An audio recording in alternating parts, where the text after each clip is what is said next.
Hello दोस्तों, स्वागत है आप सभी का मेरे चैनल स्टोरीज़ पर। और आज हम बात करेंगे कमलेश्वर जी की लिखी कहानी कितने पाकिस्तान। तो आइए शुरू करते हैं। कितना लंबा सफ़र है और यह भी समझ नहीं आता कि यह पाकिस्तान बार बार आड़े क्यों आ रहा है। सलीमा, मैंने कुछ बिगाड़ा तो नहीं तेरा, तब तूने क्यों अपने को बिगाड़ लिया। तू हंसती है पर मैं जानता हूँ तेरी इस हंसी में जहर बुझे तीर है। यह मेहंदी के फूल नहीं सलीमा, जो सिर्फ हवा के साथ महकते हैं। हवा हंसी आती है इस हवा को सोचकर। तूने ही तो कहा था कि मुझे हवा लग गई है, याद है ना उन दिनों की। तुम्हें सब याद है। औरतें कुछ नहीं भूलती, सिर्फ जाहिर करती हैं कि वह सब भूल गई हैं। वह ऐसा ना करें तो जीना मुश्किल हो जाए। तुम्हें औरत या सलीमा कहते भी मुझे अटपटा लगता है। बन्नो कहने को दिल करता है, वही बन्नो जो मेहंदी के फूलों की खुशबू मिली रहती थी। जब मेरी नाक के पास मेहंदी के फूल लाकर तुम मुंह से उन्हें फूंका करती थी कि महक उड़ने लगे, और कहा करती थी कि इनकी महक तभी उड़ती है जब हवा चलती है। सच पूछो तो मुझे वही हवा लग गई है, वही हवा बन्नो। पर अब तुम्हें बन्नो कहते मन झिझकता है। पता नहीं खुद तुम्हें यह नाम बर्दाश्त होता होगा या नहीं। अब इस नाम में रखा भी क्या है। मेरा मन हुआ था कि उस रात मैं सीढ़ियों से फिर ऊपर चढ़ जाऊं और तुमसे पूछूं कुछ याद दिलाऊं। पर ऐसा क्या था जो तुम्हें याद नहीं होगा। ओह, मालूम नहीं कितने पाकिस्तान बन गए। एक पाकिस्तान बनने के साथ साथ कहाँ कहाँ कैसे कैसे सब बातें उलझ कर रह गईं। सुलझा तो कुछ भी नहीं। वह रात भी वैसी ही थी। पता नहीं पिछवाड़े का पीपल बोल रहा था या बदरू मियाँ कादिर मियाँ। बन गया साला पाकिस्तान बहन, अब बन गया पूरा पाकिस्तान। कितनी डरावनी थी वह चांदनी रात। नीचे आंगन में तुम ही पड़ी थी बन्नो। चांदनी में दूध नहाई और पिछवाड़े के पीपल खड़खड़ा रहा था, और बदरू मियाँ की आवाज़ जैसे पाताल से आ रही थी। कादिर मियाँ बन गया साला पाकिस्तान, बन गया पूरा पाकिस्तान। दोस्तों, इस लंबे सफ़र के 3 पड़ाव हैं। पहला, जब मुझे बन्नो के मेहंदी के फूलों की हवा लग गई थी। दूसरा, जब इस चांदनी रात में मैंने पहली बार बन्नो को नंगा देखा था। और तीसरा, जब उस कमरे की चौखट पर बन्नो हाथ रख के खड़ी थी और पूछ रही थी, और है कोई वहाँ। हाँ था, कोई और भी था कोई वहाँ। बन्नो एक थरथराते क्षण के बाद हंसी क्यों थी। मैंने क्या बिगाड़ा था तेरा। तूने किससे बदला लिया था। तू किससे बदला ले रही थी, मुझसे या मुनीर से या पाकिस्तान से, या किसे जलील कर रही थी। मुझे अपने को या फिर मुनीर को। पाकिस्तान हमारे बीच बार बार आ जाता है। यह हमारे या तुम्हारे लिए कोई मुल्क नहीं, एक दुखद सच्चाई का नाम है। यह चीज़ या वजह जो हमें ज़्यादा दूर करती है, जो हमारी बातों के बीच एक सन्नाटे की तरह आ जाती है, जो तुम्हारे घर वाले, रिश्तेदार या धर्म वालों के प्रति दूसरों के एहसास की गहराई को उथला कर देती है।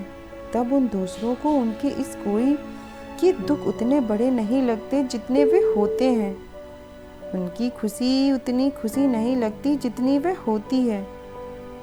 कहीं कुछ कम हो जाता है। एहसास की कुछ ऐसी ही आ गई थी कमी का नाम शायद पाकिस्तान है, यानी मेहंदी के फूल हों, पर वहाँ हवा ना चले या कोई फूंक ना मारे या उसमें गंध ना पैदा करे। जैसे कि फूल हो, रंग हो गंध ना हो, गंध हो हवा ना हो, यानी एहसास की रुकी हुई हवा ही पाकिस्तान हो। सुनो, अगर ऐसा ना हो तो मुझे चुनार छोड़कर दरवेश क्यों बनना पड़ता। वही चुनार जहाँ मेहंदी फूलती थी, मिशन स्कूल की अहाते के पास, जहाँ से हम गंगा घाट के पीपल तले आते थे और राजा भरथरी के किले की टूटी हुई दीवार पर बैठकर इमलियाँ खाया करते थे।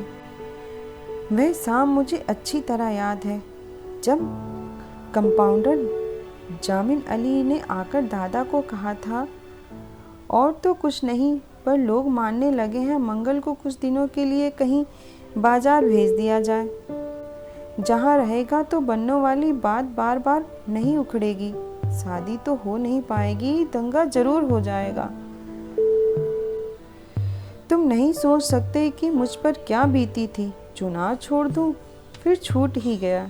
कैसी होती थी चुनार की रातें, गंगा का पानी, कासी जाती नावें, भरथरी के किले की सूनी दीवारें और गंगा के किनारे चुंगी की वह कोठरी जिसपे छप्पर में बैठकर मैं बन्नों के आने जाने का अंदाजा लगाया करता था। नालियों की धार से फटी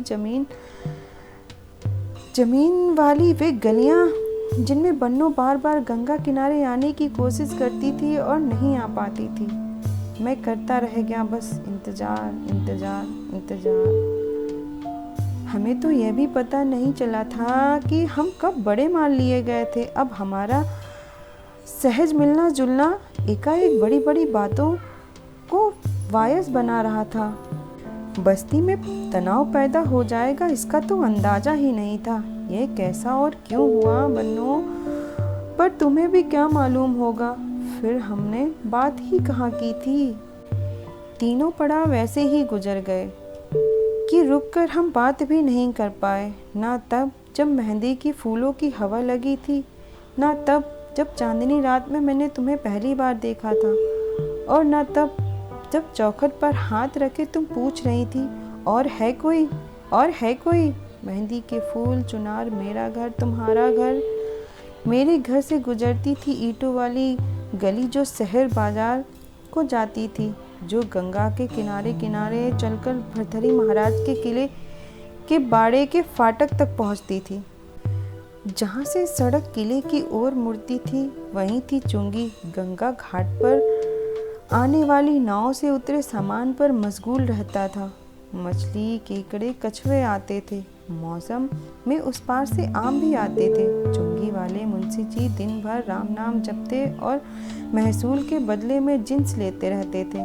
वे दिन में 10 बार पीपल तले के महादेव को गंगाजल चढ़ाते थे और छप्पर में बैठकर 3-4 लड़कों को पढ़ाया भी करते थे। चुंगी के पास कोहनी जैसा मोड़ था। बाईं तरफ खरंजे की सड़क किले को जाती थी। दाईं तरफ से आकर जो सड़क मिलती थी वह कच्ची थी।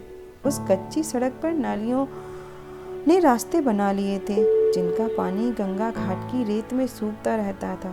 इसी कच्ची सड़क पर कई गलियां नालियों के साथ साथ उतरती थी।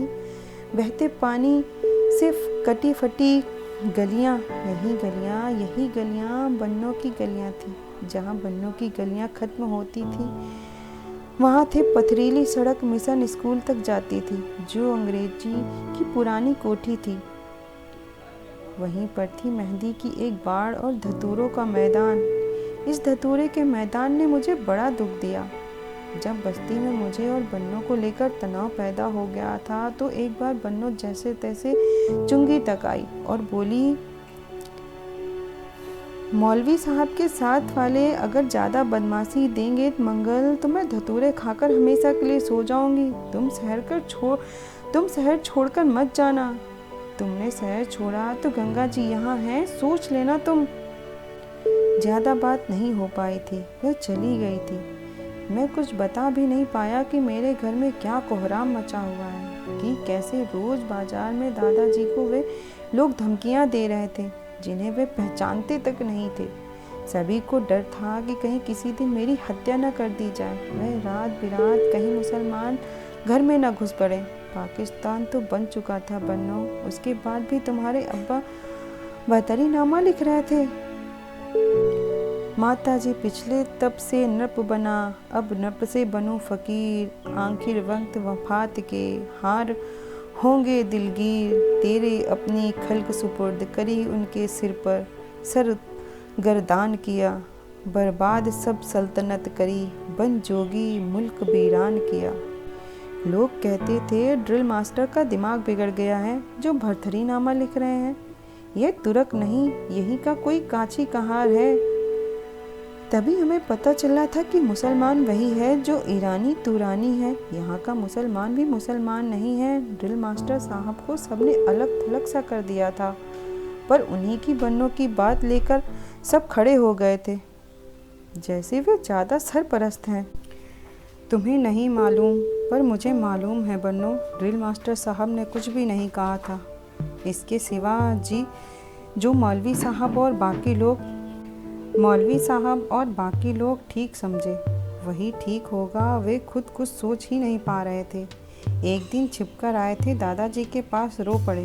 उस दिन के बाद वे भरथरी नामा तो लिखते रहे थे, पर किसी को सुनाने की हिम्मत नहीं करते थे। वे लिखते रहे, इसका पता मुझे उस वक्त मिला था जब घर वालों की घबराहट और खुद कुछ न समझ पाने, तय न कर पाने के कारण मैं शहर छोड़ रहा था, और चुंगी वाले मुंशी जी ने मुझे चुपचाप विदाई देते देते एक पुर्जा मेरे पसीने से तरबतर हाथों में थमा दिया था। वह रात बहुत डरावनी थी। बस्ती पर काल मंडरा रहा था। सब दहशत के मारे थे। पता नहीं कब कहाँ क्या ना हो जाए, कब या अली की आवाज़ें उठने लगें और खून खराबा हो जाए। गंगा भी उस दिन गहरा रही थी। तट का पीपल भी अशांत था। बहुत तेज हवा थी। किला साए साए कर रहा था, और 5-7 हिंदुओं के साथ हाँ कहना पड़ता है बन्नो। हिंदुओं के साथ दादाजी मुझे स्टेशन छोड़ने आ रहे थे, ताकि मैं जीऊँ जागूँ कहीं भी परदेश में रहकर।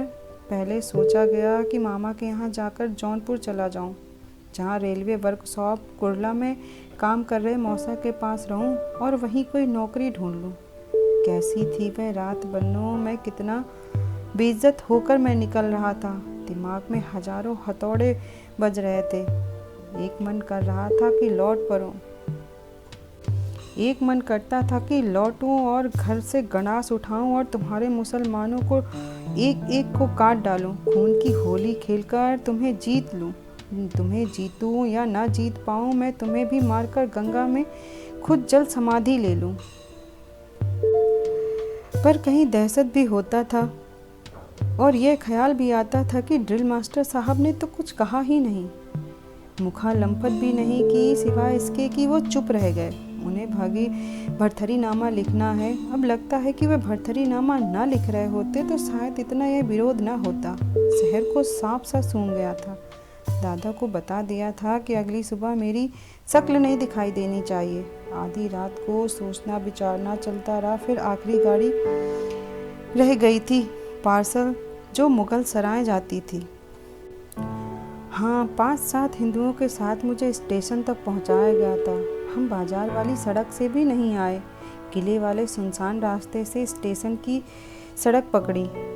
मुंशी जी लालटेन लिए पक्की सड़क तक आए थे, और तभी वह पुर्जा उन्होंने मेरे पसीजे हथेली पर थमा दिया था। वहाँ तो रोशनी थी नहीं। स्टेशन पर जब साथ थे, पार्सल 2:30 बजे रात को छूटी थी। दादाजी कितने परेशान बेहाल थे। सब बहुत डरे हुए थे, अपमानित, और शायद इसलिए बहुत खूंखार भी हो रहे थे कि लग रहा था कि मुझे शहर से हटा देने के बाद दंगा जरूर होगा। अब ये लौट जाने वाले हिंदू दंगा करेंगे। ढलती रात में ये सोए हुए मुसलमानों को चीर फाड़ डालेंगे। हिंदू का हिंदू होना भी कितना तकलीफ देह है बन्नो। ये होते ही कुछ कीमती घट जाता है। बहुत तकलीफ दे थी वह विदाई। उतरती रात की हवा में खुनकी सी थी, और स्टेशन पर पत्थर का फर्श काफ़ी ठंडा था। सामने विंध्या की पहाड़ियाँ और ताड़ के पेड़ चुपचाप खड़े थे। अब मैं तुम्हें क्या बताऊं, क्या कभी सोचा था कि इस तरह मेरा घर छूट जाएगा। अपने शहर से बेइज्जत होकर कोई कहीं भी चैन नहीं पाता। मुझे वे गालियाँ याद आ रही थीं जिनमें बन्नो आने की कोशिश करती थी। मैं चुंगी पर बैठकर कितनी प्रतीक्षा करता था। जहाँ मेहंदी के फूल पड़े दिखाई देते थे, समझ लेता था कि बन्नो यहाँ तक आ पाई होगी। उन्हें आगे नहीं बढ़ पाई वहाँ से। किसी ने देख लिया होगा, टोक दिया होगा, रोक लिया होगा। सच कहता हूँ तुमसे, उसी दिन से एक पाकिस्तान मेरे सीने में शमशीर की तरह उतर गया था। लोगों के नाम बदल या अधूरे रह गए थे। बस्ती में हवा का बहना बंद हो गया था, और लग रहा था कि बन्नो घिर गई। शर्म, डर, गुस्सा, आंसू, खून, बदहवासी, पागलपन और क्या क्या उबल धधक रहा था मेरे भीतर। सच कहूँ तो यह सब होने के बाद अगर बन्नो मिल भी जाती तो कुछ नहीं होता। जो होना था वो हो चुका था। पार्सल गाड़ी में बैठकर वह पुर्जा पड़ा था। तुम्हारे पास वहीं रहने को था जो मास्टर साहब के पास था।